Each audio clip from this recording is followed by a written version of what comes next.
বাপ-দাদারা জুতা সেলাই করতেন। সেই পেশাকেই আঁকড়ে ধরে বেঁচে আছেন ফরিদপুরের ভাঙ্গা উপজেলার ৭ নং ওয়ার্ডের রায়পাড়া সদরদি মহল্লার মুচি সম্প্রদায়। মূলত ছোটবেলা থেকেই পুরুষরা এই কাজে যুক্ত। তবে বর্তমানে এই পেশায় পরিবার চালানো বেশ কঠিন হয়ে পড়েছে।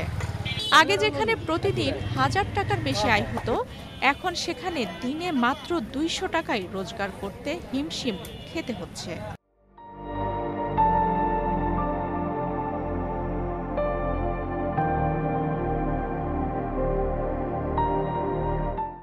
বর্তমানে মানুষের আর্থিক সামর্থ্য বেড়ে যাওয়ায় ছেঁড়া জুতো সেলাই করে আর কেউ পরে না।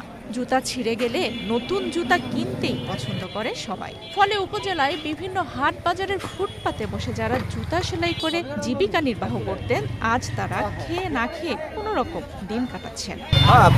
মানে কাজ কামের ভিতর তো অনেক জুতা হারায় না, কালে উপর না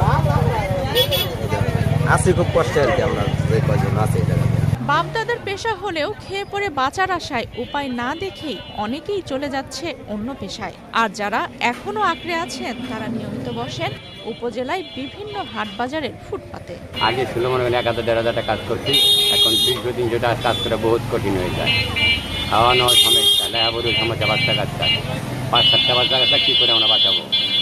বর্তমানে উপজেলার রায়পাড়া সদরদি মহল্লায় প্রায় ১০টি মুচি পরিবার বসবাস করছে। একটু সচ্ছলভাবে খেয়ে পরে বেঁচে থাকার জন্য তারা সরকারের সুদৃষ্টি কামনা করেছে। আফসানা রিপা, বাংলাদেশ প্রতিদিন।